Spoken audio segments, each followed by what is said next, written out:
Listen, people ask me all the time, if you really want to get lasting change, real results that stick around, what do you got to do? What are the most important things you've learned, Tony, in that area?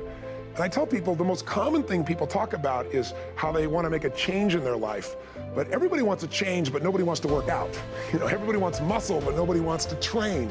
See, one of the challenges that we have in our lives is we don't realize that the process of training ourselves, the process of conditioning ourselves actually feels incredible once you get that initial momentum, but most people don't. Why? Why do so many people say, well, I lost 100 pounds, the same 10 pounds 10 times, or they'll tell me, I'm on my 4th day without a cigarette, man, I'm doing really good. If you're counting the days, it's not lasting change. You're just counting the days you can tell people how long you lasted. If you want lasting change, you've got to give up this idea of trying something. You got to decide you're going to commit to mastery. When I say commit to mastery, what I mean by that is most people dabble.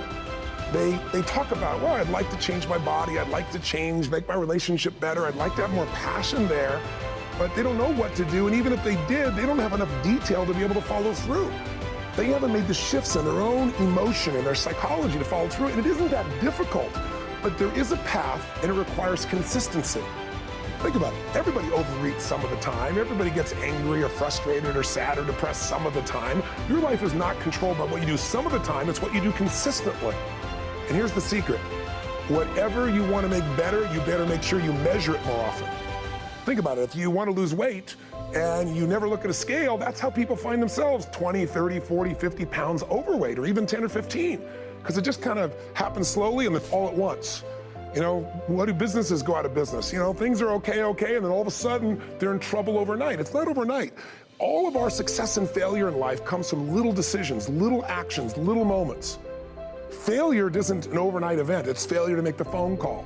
It's failure to say, I love you. It's failure to take care of your body. It's failure to invest some time in yourself so you keep growing and expanding and not just reacting to the world that's constantly demanding your attention.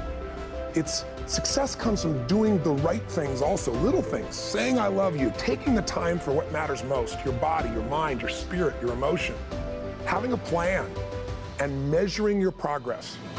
That's the second thing we need. You got to commit to mastery, but you also really need to get yourself involved in what I call immersion coaching. Immersion coaching is as old as humanity. How have we passed on mastery of anything? Finances, crafts, ideas, business, politics. Usually you went to live with somebody, you went to work for somebody, you became an apprentice. And maybe decades or years or decades of your life, you commit time to be around that person day and night so you could see and feel all the little distinctions that make them so masterful at what they do. Today, people have no patience. We all want it right now, and people don't only not commit to mastery, but they rarely even find a real mentor or coach.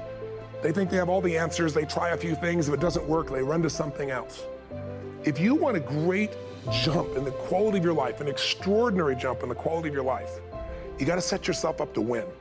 You got to set yourself up with a process that allows you to consistently grow, consistently enjoy your life, and consistently produce the results that you're really after. And I don't care what area of life you want to change, coaching is one of the most valuable tools in the world. A coach just has a different perspective. I mean, even back in those days, the best athletes in the days, the Gretzkys, the Michael Jordans, etc., they all had a coach. Still to this day, the best have coaches, because the coach can see what you can't see because you're in the force, they're outside of it. And I know as an athlete, I was better than some of my coaches, but they made me better. So I said, that's my job. I'm a coach, because to me, a coach is not better. They're a friend, they're an equal, they're there for you. There's somebody who cares deeply about your well-being, but they're also incredibly skilled to help guide you at the moment you really need it.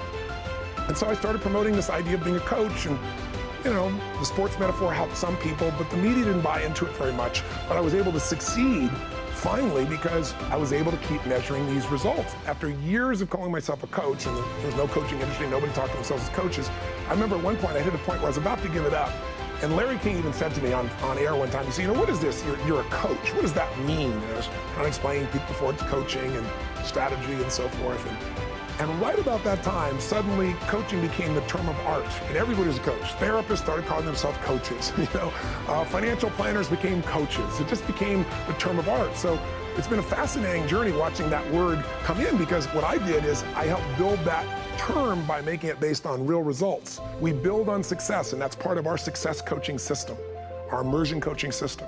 The bottom line is I got such great results that pretty soon I was coaching Princess Diana, President Clinton, Andre Agassi, the LA Kings. It just grew and grew and grew. And today I'm very proud to say that I'm the most successful coach of our type in the world. What we do is different. Today, anybody can call themselves a coach. It's a joke. It's become a term of art for anything. Somebody can go to some class that somebody made up and be certified as a coach, but can they really produce measurable results for you? I have a system, and my system that I do for 7 figures one-on-one for an individual, I've now taught all of my coaches to facilitate. So, does coaching work? Gosh, regular training, all the research shows that if you want to increase productivity in yourself, in your life, or in a business, overall training will increase productivity by 22%. Any ordinary training will do that. But if you take ordinary training and you attach to it personal coaching, studies show it increases by 88% of your productivity, meaning the results you get.